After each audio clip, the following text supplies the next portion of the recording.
네, 이현준의 국내 이슈 체크인 NH투자증권 이현준 과장과 얘기를 나눠보도록 하겠습니다. 안녕하십니까? 안녕하십니까? 네, 반갑습니다. 자, 먼저 오늘 저희가 어떤 테마를 가지고 좀 얘기를 나눠볼지 이슈부터 좀 체크를 해보도록 하겠습니다.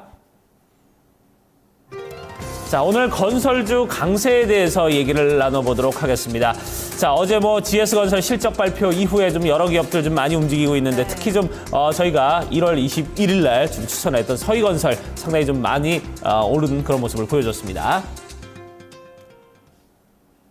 자, 당시 좀 그거 좀 얘기 좀 해보도록 할게요. 저희가 21일 날 당시 좀 건자재에 대해서 얘기를 나눴는데 당시 분양가 상한제 폐지도 됐었고 거기에다가 재건축 연한 좀 땡겨졌던 그런 이슈에 대해서 좀 얘기를 나눠봤는데 그러면서 이제 신규 종목으로 당시에 좀 서희건설 추천했는데 그때 당시에 비해서 한 20% 정도 지금 올랐던 그런 모습을 보여주고 있네요. 아, 예, 요새 제가 좀 잘 맞는 것 같습니다. 사실 하다 보면은 잘 될 때도 있고 안 될 때도 있는데 잘 될 때는 그냥 잘 되는 사람 한번 따라가 보시는 것도 전략이니까요. 네. 한번 좀 좋게 계속 좀 봐주시면 좋을 것 같고 제가 네.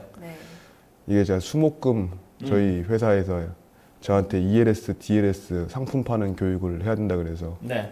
방송을 또 여러분들에게 또 못하게 될 것 같아서 미리 좀 양해의 말씀을 제가 구하겠습니다. 네, 알겠습니다. 자, 오늘 좀 얘기 나눠볼 부분이 이제 건설주 강세에 대한 부분입니다. 예, 이 부분 좀 일단 내용을 좀 들어가 보도록 하죠. 어제 삼성, 갑자기 말씀이 없으셨네요. 삼성 엔지니어링 같은 경우에는 3% 이상 올랐고 5거래일 연속 시세가 좀 이어지고 있고요. GS건설 말씀대로 실적 발표 이후에 강세가 좀 이어집니다. 사실상 이 건설주가 굉장히 사실 좀 부진했었거든요. 말씀해 주셨었던 건자재주는 미리 좀 올라서면서 어떤 기대감이 있었지만 어떻게 보면 건설 정책의 가장 큰 수혜주가 아닐까 싶었던 건설주는 이런 어떤 모멘텀을 전혀 받지 못했습니다. 최근에 이런 흐름이 나타나는데 원인 좀 어떻게 보시나요? 일단 굉장히 중요한 부분을 짚어주셨거든요.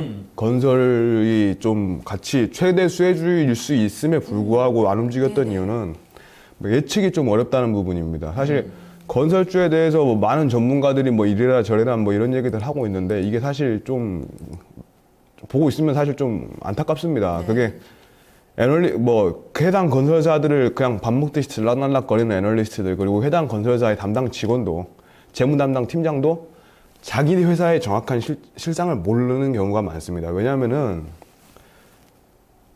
이게 너무 당연한 건데 현대, 대림, GS, 대우 대형 사사 기준으로 봤을 때 전 세계에서 공사를 하고 있어요. 중동뿐만이 아니라 중동 내에서도 여러 가지 국가가 있죠. 이란이니 리비아는 아프리카고 그 다음에 사우디아라비아, 아랍에미리트 이런 식으로 굉장히 다양한 군데에서 공사를 진행을 하고 있고요. 그리고 또 아프리카, 중동이 지금은 주요 수요처입니다만은 지금 베트남도 최근에 좀 많이 진출을 해 있는 상황이고 이런 식으로 전 세계에 다양한 장기 공사를 하고 있는데 그게 공기라는 게 보통 한 4에서 5년이란 말입니다. 건설이라는 게 특히 대형 건설사 같은 경우는 4년에서 5년 동안에 리파이너리라든지 페트로케미칼이라든지 이런 대형 건설을 하게 되는데 이 대형 건설 4년에서 5년 동안의 공기간 계속해서 그 공사비가 바뀌는 그런 어떤 부분에 있어서 정확한 예측이 불가능한 거예요. 그거는 맞출 수도 없고 맞추려고 하지도 않습니다. 그게 당연한 건데 그 부분에 대해서 이제 이런저런 얘기를 하는 거 보고 있으면 그것도 좀 말도 안 되는데 어찌됐든 그 부분에 대해서 예측이 불가능한 기업들이었다. 이 부분이 사실 건설주를 좀 주가를 끌어올리지 못하고 악재만, 유가가 빠지니까는 계속해서 좀 악재만 좀 부각이 됐던 상황인데 말씀하셨던 것처럼 GS건설이 이제 실적 발표를 하게 되면서 예상치에 좀 부합하는 실적을 발표를 했죠. 그렇기 때문에 이제부터는 사측의 얘기를 믿을 수가 있겠다. 이제부터는 예측 가능 기업으로 건설사들 전반을 좀 볼 수가 있겠다라는 센티먼트 계산이 일단은 가장 좀 큰 부분이라고 보시면 될 것 같습니다. 그렇군요. 그럼 유가 반등도 어느 정도 좀 영향을 미쳤지 않았을까 이런 생각도 해보게 되고요. 그런데 여전히 좀 저는 예측 불가한 상황은 변함이 없을 것 같다 이런 생각도 하게 돼요. 왜냐하면 해외 건설 비중이 좀 높게 되면 그만큼 불확실성이 큰 거잖아요. 그래서 이전에는 주택 건설 비중이 높은 쪽으로 조금 더 센티멘트가 좋았던 게 사실이거든요. 이런 부분에 있어서 여전히 좀 정부 정책 모멘텀은 있다고 봐도 되는 건지 같이 한번 양면을 좀 짚어주시죠. 일단 단순하게 보시면 첫 번째 이제 그 질문하셨던 부분에서 불확실성 분명히 있죠. 아무도 모르는 겁니다. 그거는 해당 건설사 재무팀장도 몰라요. 그건 제가 직접 다 통화를 해본 내용이기 때문에 전화 다 해보고 하면은 그거 어떻게 하냐 내가 이런 식으로 얘기를 하는 게 사실 실상이에요. 그렇지만은 그럼에도 불구하고 주가가 그만큼 빠졌으니까 일단 많이 빠져 있는 상황이기 때문에 이 많이 빠져 있는 상황에서 일부 건설사들 GS건설이 이제 컨센에 좀 부합했다는 측면이 일단은 주가가 여기서부터는 뭐 충분히 좀 올라갈 수 있다는 게 가장 좀 사실상 크다고 좀 보시면 될 것 같고 두 번째 부분 이제 정책적인 부분에 대해서 다시 한번 제가 다뤄볼 텐데 지난번에 이제 건자재 제가 이제 말씀을 드리면서 이제 3법에서의 핵심은 재건축 연한의 10년 단축이고 그 부분이 이제 주택 3법을 통한 재건축을 위한 이제 제도적 장치까지 좀 정비가 최종적으로 좀 완료가 되면서 재건축을 위한 완벽한 좀 조건이 좀 다져졌다.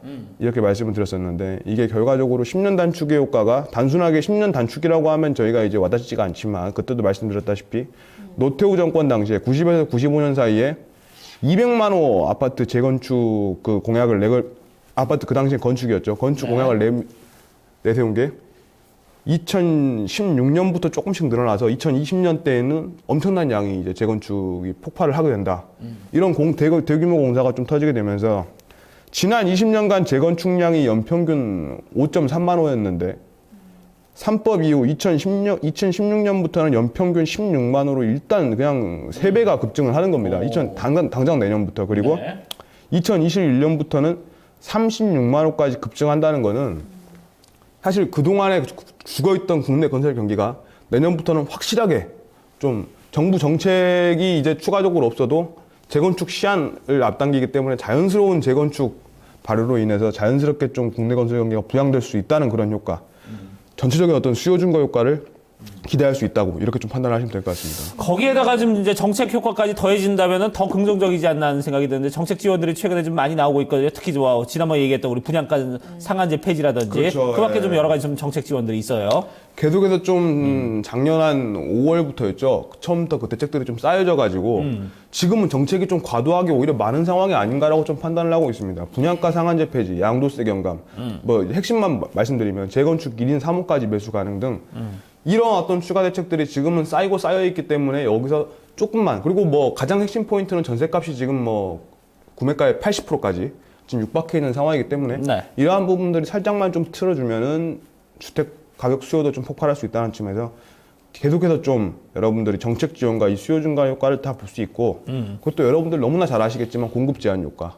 지금 이제 주택 건설 플레이어들이 너무 많이 도산을 했죠. 그렇죠. 줄도산을 하게 되면서 뭐 여러분들 잘 아시는 뭐 중앙건설, 신성건설, 벽산건설, 뭐 풍림산업, 남양건설. 저도 뭐 어렸을 때 뭐 중앙아이치 사는 사람이기 때문에 네.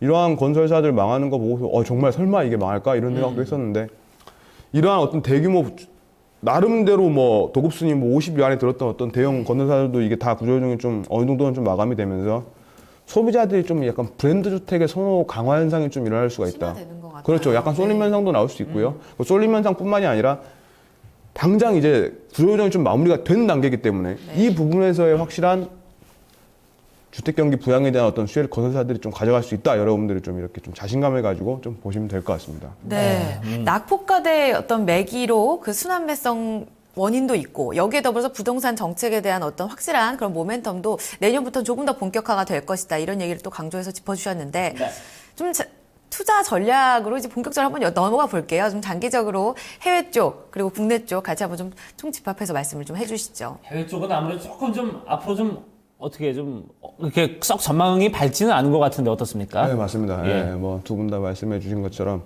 해외 건설 비중의 뭐 장기적 감소 추세는 피할 수가 없죠. 뭐 유가도 많이 빠져 있는 데다가 제가 이제 지난번에 보여드렸었는데 중동에서 대규모 투자를 갖다가 2010년부터 그때가 이제 저희 나라 건설에 가장 좀 붐이 있었던 해고 2011년 당시에 주가가 굉장히 좀 좋았습니다. 그렇죠. 빠졌다가 바로 좀 강하게 반등을 하는 건설사 사사의 모습을 볼 수가 있는데 그때가 이제 해외 건설 비중이 좀 계속해서 폭발적으로 좀 늘어났을 때였는데 그때 이후로 이제 계속 감소 추세예요. 사실 작년부터 계속 감소 추세이기 때문에 이러한 부분은 장기적으로 좀 계속해서 좀 이어질 가능성이 높다는 측면에서 사실 어떻게 보면은 아까 제가 대형 사사 말씀드렸는데 해외 건설 비중이 좀 큰 업체들은 좀 사실 좀 피하는 게 맞다. 이렇게 보시는 게 맞습니다. 왜냐면은 뭐 말씀드렸다시피 중동발 프로젝트가 발주가 계속 감소하고 있고 자체적으로도 그 당시에 어떤 마진율이 지금 대규모 적자를 본 이유들이 다 중동발 프로젝트였기 때문에 수주 회피 현상이 좀 지속되고 있다. 근데 아까 말씀드렸다시피 국내 건설 경기 회복 효과가 이를 상쇄할 수 있을 정도냐 이 부분에 대해서 저희가 한번 검토를 해봐야겠습니다만은 그 부분을 지금 당장 회사마다 모든 프로젝트가 다르고 회사마다 향후에 재건축을 얼마나 따올지가 다르기 때문에 지금 뭐 단언할 수는 없겠습니다만 어느 정도 지금 현재 국내 건설 비중이 좀 높은 회사 그리고 주택에 있어서의 인지도가 높은 회사들은 어느 정도는 충분히 회복이 가능하다라는 측면.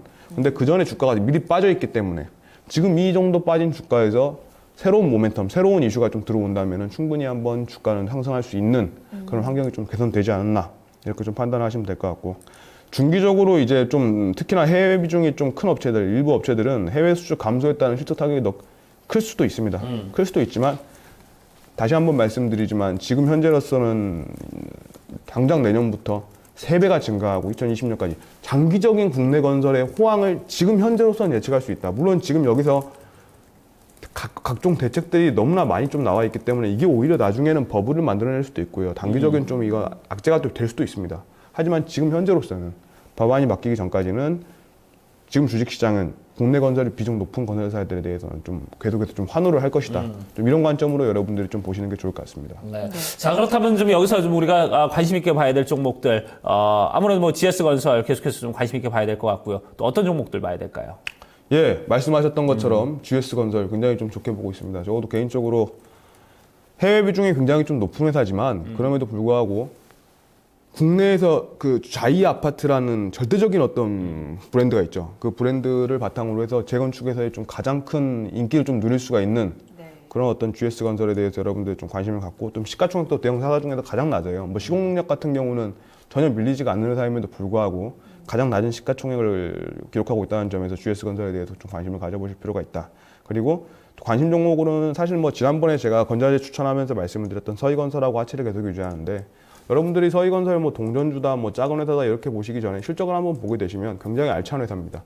실적이 작년부터 이제 턴어라운드를 하기 시작해서 올해 지금 뭐 100억 가까운 이익을 좀 기록할 걸로 판단을 내고 있고, GS건설 아까 말씀드렸지만 330억이잖아요. 네. 서희건설 100억이에요. GS건설이 1조 8천억인데 서희건설은 지금 시가총액 뭐 1000억도 안 되거든요. 그렇죠. 그러니까 물론 이제 그걸 동일하게 비교할 수는 없겠습니다만은 지금 현재 이익을 내고 있는 건설사들이 향후에 건설 경기가 좋아졌을 때 얼마나 좋아질 수 있을지에 대해서 여러분들이 한번 객관적으로 따져보시게 된다면 서희건설의 미래를 좀 보실 수가 있을 것 같고, 특히 하치 같은 경우는 건자재이면서도 특히 이제 B2B에 많이 들어가는 업체로서 여러분들이 한번 기대를 해볼 만한 업체다.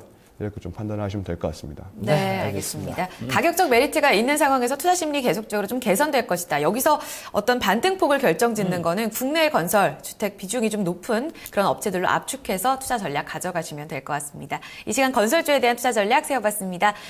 NH투자증권 이현준 과장과 이 시간 이야기 나눠봤습니다. 감사합니다, 과장님. 네, 감사합니다. 고맙습니다.